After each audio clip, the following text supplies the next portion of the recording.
Hello everyone and welcome back to my channel. My name's Antony and in today's video, we're going to talk about the different phrases and abbreviations that are used in fashion every day. Now this is perfect if you're new to fashion and you've gotten your first job and people are talking about all these different things and you don't know what is going on. There's a lot of abbreviations in fashion that when I started, I was wholeheartedly really confused about. So I'm going to break it down and I'm going to talk to you about the most common used phrases in fashion. But before we get started, don't forget to like and subscribe. It really does help my channel to grow. Please also leave a comment. I want to chat to you guys and try and build a community of fashion lovers so we can all get together and have one big fashion chat. Alright, okay, well let's get this started with CP. Now a CP means critical path, and basically it's the timeline it takes from getting the initial design, the concept, all the way through the design process to completion. And usually this is a spreadsheet that'll have loads of different colours on and it'll kind of show you the path in which people are taking to get that product finished. It'll have dates, it'll have deadlines, it'll have the different things that you need to achieve by certain days to achieve the end goal. A CP is something that I've used every day to keep me on track. Now the next thing is range plan. Now a range plan can mean a number of different things, but the main two things is A, it's done by a designer and it's a layout of all the designs that have been done for that particular season. It usually shows all the different colours and all the different styles, and it basically shows people what has been done. Now there is a second version of a range plan, and I've used both of them. The second version is usually provided to a designer to help make sure that they're not going overboard with their designs. Because if you give a designer an open brief and say, go and design wherever you want, likelihood is we'll come back with 100 designs and loads of different things that we want to do, when actually the range plan only needs 10 new designs. So the range plan can come from a merchandiser or a buyer and they say, okay, so we need 10 bags, we need 5 belts, we need 6 hats, and it kind of breaks down what the designer needs to design into, and the designer can go away and say, okay, well these are the 6 best hats, these are the 10 best bags. It kind of gives you a framework to design into.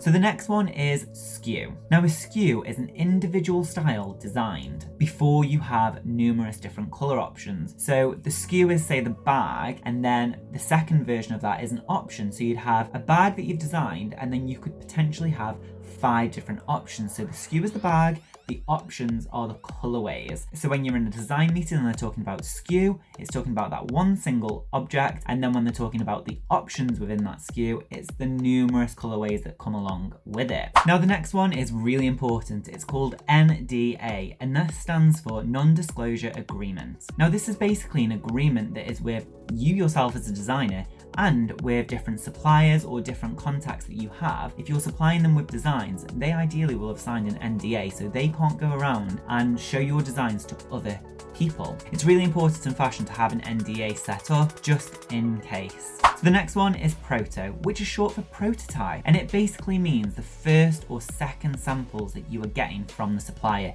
We just call them protos. The proto stage is after the initial design stage, so usually you'll refer to them as protos or first samples. The next one is CAD, C-A-D. Now CAD stands for computer aided design, and it's basically the drawing that you use. But then what comes after that is the spec. Now the spec has got all the information on, it's got your annotations, it's got your measurements and all your details on, it's got all the information that you need to communicate with the supplier, and the spec is basically the file that you send to the supplier so they can make the garments for you. Now within the spec there is something called a BOM. Now the BOM stands for Bill of Materials. Sounds pretty easy, right? It's basically a list of all the materials, and also you usually have 2 different BOMs. So there's a materials BOM and there also is a hardware, and this stands for salesman samples. And if you've seen my previous video about the fashion process, you'll know that salesman samples is what is used to sell to wholesalers such as Selfridges, Harvey Nicks, Nordstrom, and all of them different department stores. So the salesman sample is basically as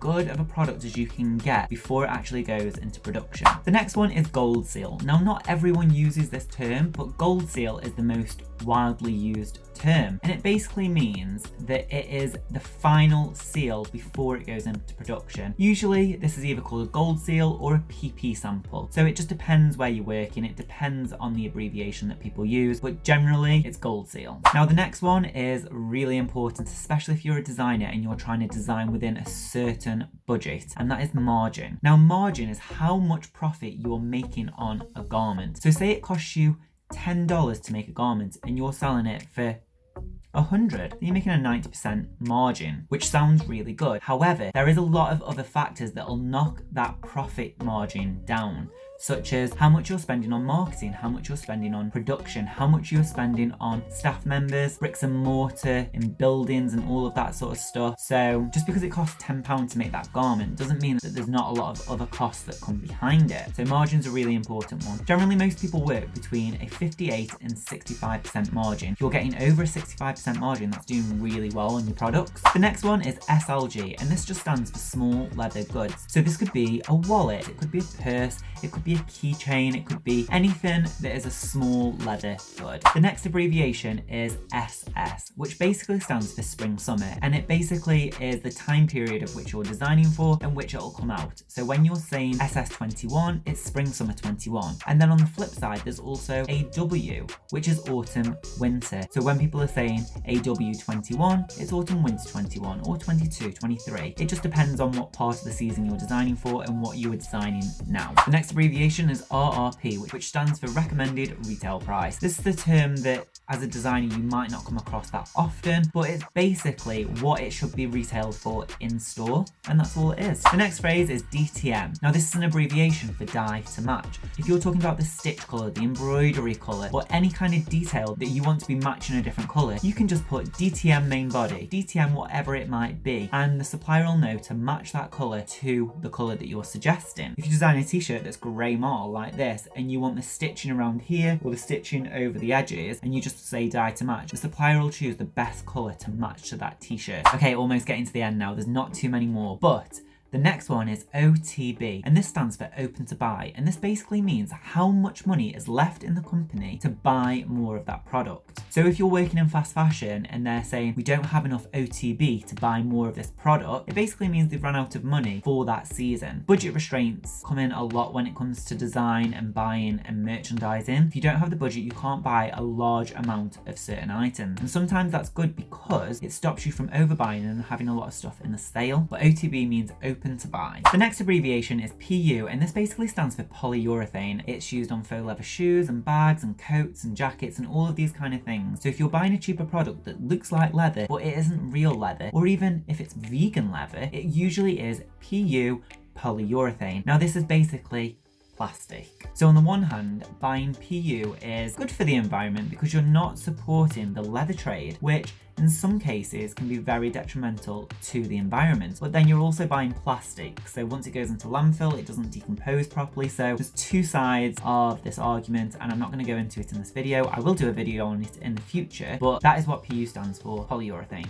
Plastic. So the next abbreviation is SWOT. Now this basically stands for strengths, weaknesses, opportunities, and threats. And I've mentioned this in previous videos, but basically when you're doing a SWOT analysis or a SWOT report, you are going to different companies and looking at what is going on at the company, what's happening within the store, and you are identifying strengths, weaknesses, opportunities, and threats. It's really good to do a SWOT analysis when you're going for an interview or if you're trying to decide on the direction that a brand should be going in. And last but not least, cover. Now cover is basically how much product you have left before it sells out. There's also another side to this, which is rate of sale, and they go hand in hand. If you have a rate of sale of 1 and you have 24 stores, that basically means you are selling one of them product in every single one of your stores, a rate of sale of 1. Now if you've got a cover of 4 weeks, that means that you have got enough product in the store to cover you for them 4 weeks if your rate of sale stays at 1. So basically it means that your stock level is around 96 samples before you sell out. Now a rate of sale of 1 is usually really good. It just depends on the stock levels that you've got. I mean, obviously if you've got a rate of sale of 1 and a cover of 52 weeks,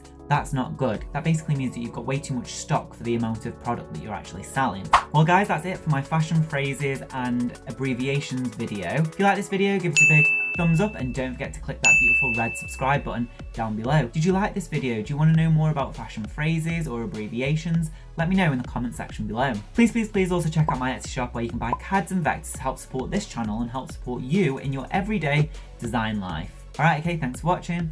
Alright, bye. Tra. Bye.